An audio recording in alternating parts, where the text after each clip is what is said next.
Muy buenos días a todos. Miguel, ¿nos puedes poner la presentación? Sí, claro. Ahora sí. Ahora sí. Bueno, pues nosotros vamos a hablar sobre la historia del diseño, que es lo que nos compete en el departamento de evaluación y que es a lo que nos hemos dedicado, sobre todo Miguel y yo, durante tantos años, desde que comenzó con aquel plan de estudios en donde tuvimos que emparejar tantos alumnos que teníamos clases en el K001 lleno de toda la gente que no había tomado clases de historia del diseño. Pero bueno, eso ya pasó afortunadamente. Y bueno, vamos a empezar a ver la historia del diseño. Hemos comprobado en esta pandemia que la historia del diseño es una disciplina apta para enseñarse presencialmente o en línea, porque hasta ahora hemos tenido buenos resultados en de las dos formas. Habría que buscar ahora, y ahí vendrán en nuestras propuestas, una forma híbrida tal vez, o no sé, pero de las dos formas hemos tenido muy buenos resultados. Eh, Como disciplina, la historia del diseño es un producto del siglo XX y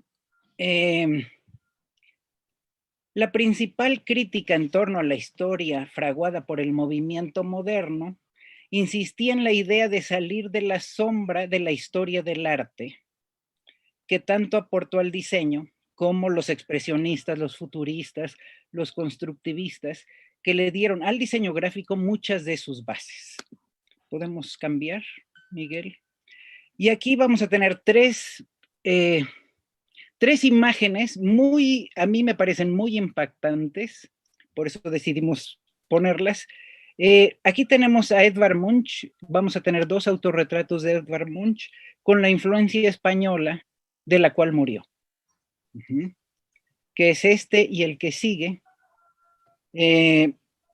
Y este es Egon Schiele, que pintó este cuadro cuando en realidad nunca sucedió, porque Egon Schiele y la mujer murieron de influenza española cuando ella estaba embarazada. Entonces Egon Schiele, antes de morir, pintó un cuadro de su familia y luego sucumbieron todos a la pandemia de la influencia española. Entonces, ese es esta parte del movimiento moderno que forzosamente tuvo que ver con el principio de la historia del diseño, pues nos tenemos que separar un poco de ellos. Ahora, el discurso de la historia del diseño el siglo XX es testigo del auge del movimiento moderno, a través del cual el diseño comienza a definirse como un fenómeno cultural. El movimiento moderno, que nació a finales del siglo XIX, ¿no? Cuando los arquitectos, los diseñadores, que no eran diseñadores hasta entonces, pusieron entredicho la capacidad de la decoración de la tradición historicista para trascender la pura exhibición social.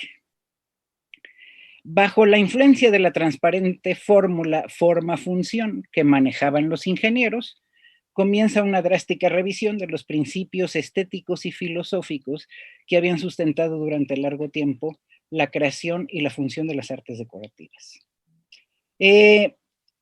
Nicolas Pevsner puso en 1936 nombres y apellidos a los artífices de este movimiento a través de la obra Pioneros del Arte Moderno, de William Morris a Walter Gropius.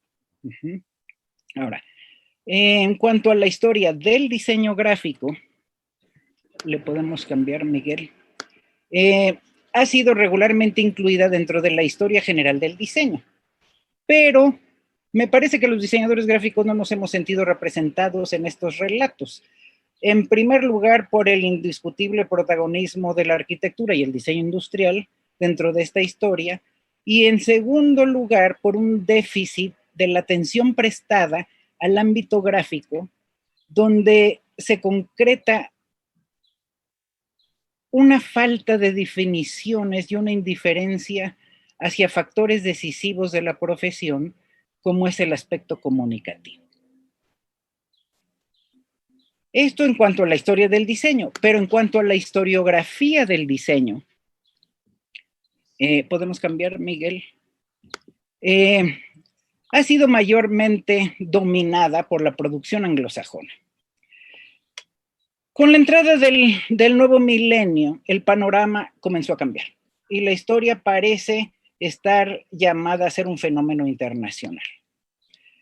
Pretender que los textos que se escribieron a principios o a mediados del siglo XX, tan orientados a la industria, la mecanización, el funcionalismo, tuvieran que ver del todo con el diseño gráfico, es bastante ingenuo y obsoleto para estos tiempos. Entonces, se suele admitir que la idea del origen del diseño va de los primeros signos de la revolución industrial, o muchos historiadores estudian la gráfica como Philip Meggs o Julius Biederman, que se remontan a la invención de la imprenta o inclusive al umbral de la escritura.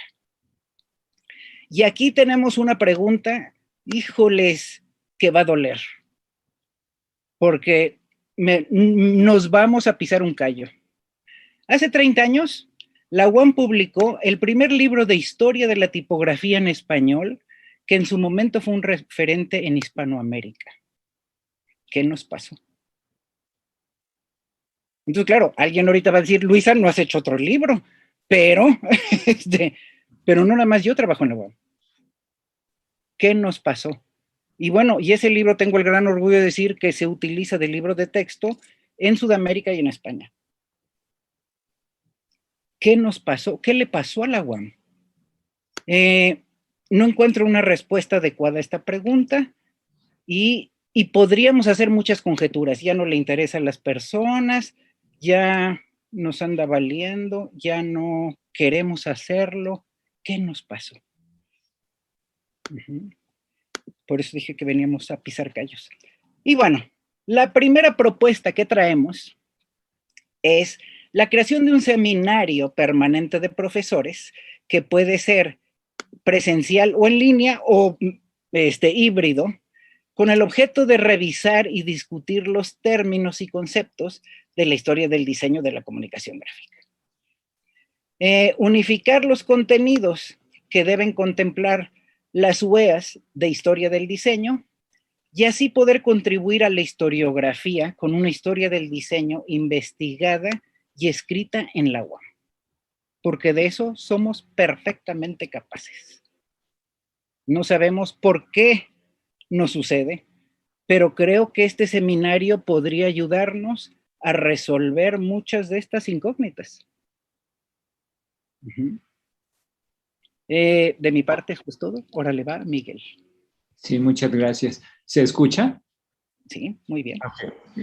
Okay. Bueno, retomando lo que comentaba Luisa, anoche estábamos platicando sobre esta primera propuesta y algo que me mencionaba que creo que es muy importante que luego no tomamos en cuenta es en qué contexto estamos nosotros visualizando el diseño y en este caso la historia del diseño. Entonces, no siempre nos detenemos a pensar sobre ese primer paso y nos vamos en automático a aplicar, por ejemplo, los programas de curso, a preparar lo que vamos a impartir a partir de nuestra propia experiencia. En fin, de diferentes maneras abordamos esta tarea de enseñar diseño. Sin embargo, sabemos que la historia la escriben los vencedores, entonces ha habido como diferentes historias del diseño. Y ahí tal vez, Luisa, podrías abundar en cuanto a los autores, ¿no? Que ha habido y un poco que nos comentaras la propuesta que se manejó en Turquía, en fin, en Estambul.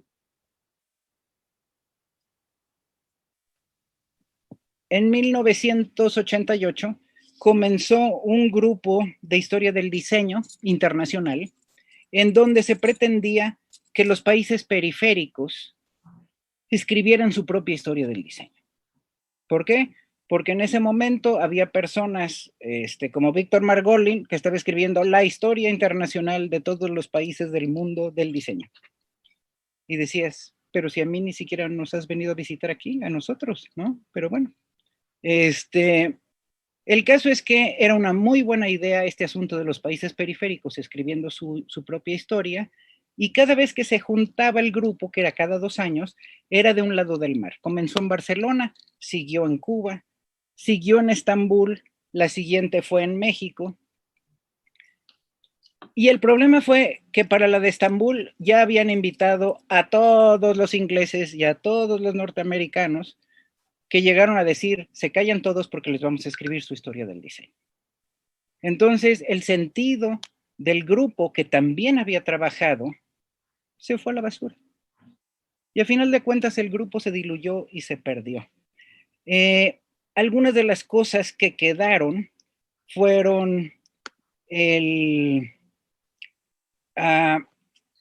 la fundación de historia del diseño que hizo Ana Calvera en Barcelona. Ana Calvera era parte de este grupo. Y me parece que los españoles fueron los que más fructificaron de esta relación. Pero bueno, podríamos hacer un intento, pero para eso es este seminario, de hacer, ha habido varios esfuerzos de hacer estas cosas que a final de cuentas alguien las tira, por alguna razón, válida o no, con buenas intenciones o no, pero acaban en nada.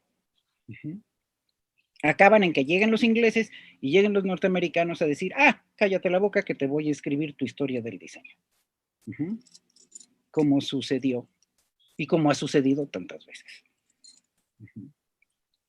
Y esto viene a cuento porque es curioso, pero dentro de nuestra plantilla de profesores tenemos muchos profesores que han vivido esa historia del diseño. Entonces creo que un seminario de este tipo, pues, esta puede ser un momento interesante o una excusa para plantearnos esta posibilidad a nivel de seminario de iniciar una discusión en ese sentido, porque muchas de estas personas que han impartido o están impartiendo los cursos de historia del diseño son gente que ha vivido ciertos momentos importantes del desarrollo del diseño, sobre todo en nuestro país. Bien, yo pasaría a lo que es el aula virtual. En lo personal, desde hace varios años, pues he estado muy interesado en aprovechar los cursos que me tocan un poco para aplicar mis intereses trabajando en el aula virtual. Creo que hay una coincidencia o un consenso en estos momentos, sin profundizar mayormente, en que las experiencias que hemos tenido en esta pandemia a nivel de educación a distancia han sido bastante positivas, sin demeritar desde luego la parte negativa, sobre todo las de enfermedades y pérdidas en muchos sentidos, pero tiene una alta carga también de aspectos positivos. Y creo que hay una coincidencia de que regresando a lo mejor una modalidad que puede funcionar bastante bien es la parte híbrida. Habrá que ver, y me gustaría recalcar esto, cómo podemos reforzar esas percepciones ya con estudios que se vayan haciendo, y a lo mejor dentro de los dos grupos de educación que existen en la división, esa podría ser una tarea importante de hacer la investigación más dura en el sentido de qué tan efectivo ha sido o no el manejo del aula virtual y de cómo han funcionado estas modalidades a distancia. Habiendo dicho esto, algo que no se ha mencionado y me gustaría equipararlo en ese sentido es el aula virtual a los libros de texto.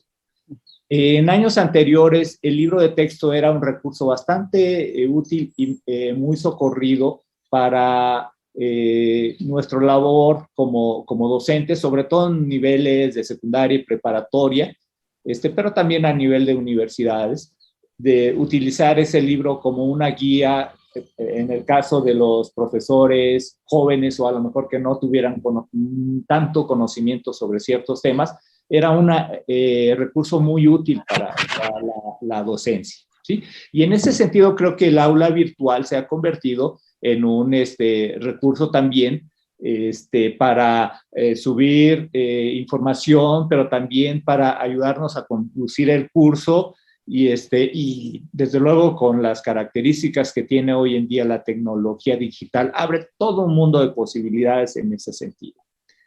Bien, yo empezaría también o continuaría con la idea del concepto del aprendizaje complejo, ¿sí? Y menciono esto porque a nivel de universidades no podemos pensar que el tipo de aprendizaje que nuestros alumnos siguen es el mismo que los alumnos a nivel de educación básica o intermedia, ¿no? Desde luego, a nivel universitario hay un aprendizaje muy complejo que además tiene que ver con el rigor con el que se supone que las universidades debemos manejar este conocimiento.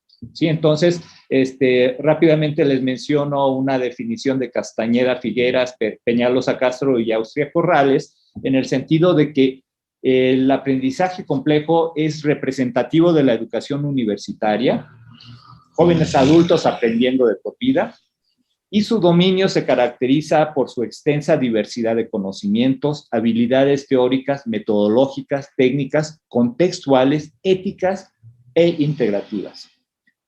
Es un aprendizaje en el cual se integran conocimientos, habilidades y actitudes de naturaleza general, como leer, escribir y calcular, pero también habilidades de contenido específico como escribir un artículo científico, desarrollar un diseño.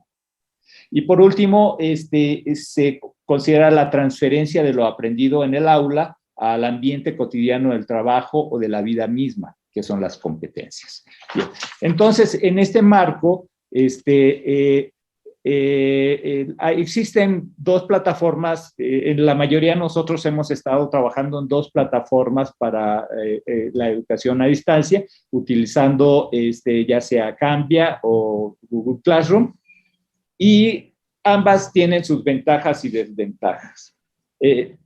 Algo que los que hemos trabajado en Moodle, en la plataforma Canvas, a veces nos cuesta un poquito de trabajo, es que el interactuar con el programa a la hora de hacer tareas aparentemente muy sencillas, de repente no son tan fáciles como parece. Y esto es porque Moodle se desarrolló, digamos, es como una generación previa a la que es Google Classroom en cuanto a desarrollo de software. Entonces, Moodle, pues, en ese sentido, a lo mejor es una plataforma un poquito más rígida, pero es bastante completa en cuanto a términos didácticos. Y una gran ventaja es que es, hasta donde yo sé, es gratuita. Tengo entendido que la universidad no paga derecho por utilizar la plataforma de Moodle, y eso es una razón muy importante para poder usar este tipo de plataformas. Habiendo dicho esto, por ejemplo, Classroom es una generación posterior en la cual es mucho más fácil interactuar, es como más amistosa la interfase, y además tiene la gran ventaja de que se puede integrar, es una suite, entonces se pueden integrar con todas las aplicaciones que Google pone a su disposición. Bien. Algo que no hacemos mucho en realidad, una vez subiendo contenidos en alguna de estas plataformas, es una planificación didáctica. Y por eso me gustaría a mí mencionar este tema. Por ejemplo, yo recientemente estoy empezando a utilizar el modelo de Hernández Cruz y Guárate, que es un modelo muy sencillo, pero esto es un poco para ubicarles de que hay aspectos muy concretos de planificación que luego podríamos hacer y no hacemos. En este modelo hay dos fases, que es la planificación y ya lo que es la estrategia didáctica. Entonces, por ejemplo, en la planificación, un aspecto bien importante es la definición de objetivos. Por ejemplo,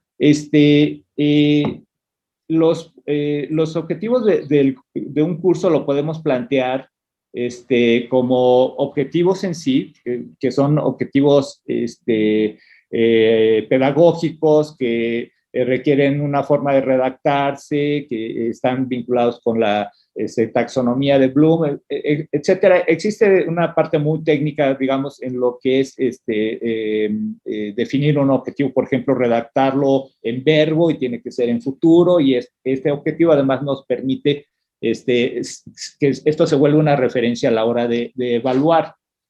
Por el otro lado, pueden haber los objetivos por competencias, ¿sí? Eso es algo que no hemos hecho, pero que podríamos hacer. Y otro aspecto que no consideramos mucho en la planificación es la parte de los alumnos. Entonces, yo en lo particular desde hace algunos trimestres uso una técnica que se está utilizando mucho en Estados Unidos para conocer a los perceptores o a los usuarios, que se llama persona. Entonces, yo les pido a los alumnos que llenen un formatito en el cual ellos se van definiendo, por ejemplo, van poniendo su imagen, van poniendo una frase, en fin, les pido cosas muy concretas, por ejemplo, ¿cuál es tu personalidad? ¿No? Y muchos me ponen introvertido, extrovertido, entonces me ayuda a tener una idea muy clara de nuestros alumnos, por ejemplo, sus habilidades informáticas, el uso de Internet, etcétera. ¿Sí? Entonces, este es un recurso que creo que puede ser útil para ustedes en la docencia. Y ya en lo que respecta a lo que es la etapa de estrategia didáctica, por ejemplo, hay una primera etapa que es inicio o motivación, en la cual es muy importante de qué manera nos dirigimos a los alumnos para tratar de motivarlos, crear interés en ellos. Y también es una buena manera de ir conociendo la información previa que tienen de un tema, ¿no? Lo que se refiere a desarrollo de ejecución, que sería la siguiente, en el cual, en el caso de Moodle, yo subo los contenidos, del aula virtual, ya sea a Moodle o a Google. Ahorita estoy trabajando en Classroom, y aquí pueden ver uno de los temas del curso de Historia del Diseño Gráfico 3, en el cual aquí hay información, están las tareas, agrego, hoy en día tenemos un amplio repertorio de recursos, entonces, PowerPoint, desde luego, pero hay links, hay videos, etcétera, etcétera. Un poquito más en detalle, el tipo de datos que se pueden agregar, y siempre trato de cerrar con algún tipo de actividad en el cual se pueda aterrizar lo que se aprendió. Ahí yo puedo ir midiendo lo que aprendieron y evaluar. Aquí hay otro ejercicio ya usando la plataforma de Classroom. Eso es un poco para que vean la diferencia, cómo se percibe los recursos. Y en este caso les estoy pidiendo que hagan sus tareas ya en otro tipo de programas, por ejemplo, Padlet, Miro, etcétera, ¿sí? Entonces aquí podemos ver cómo los alumnos van subiendo sus trabajos. Realmente facilita mucho la parte de calificar, aunque el problema ahora que tengo es estar calificando uno por uno los trabajos, lo cual es muy desgastante, ¿no? Algunas de las tareas utilizando estos programas, ¿sí? Y el trabajo final, que en este caso fue una exposición virtual de un diseñador gráfico mexicano, y un trabajo final.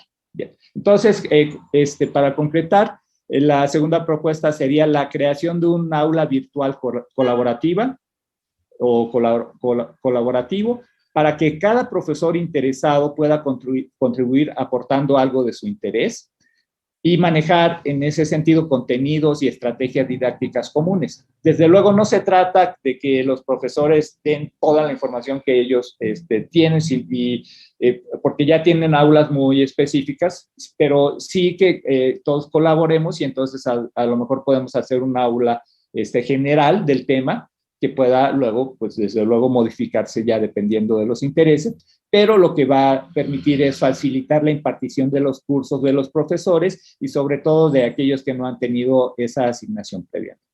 Bien, y termino con esta imagen que Luisa me hizo favor de compartir, que creo que termina con un mensaje positivo, ¿no? Bien, muchísimas gracias.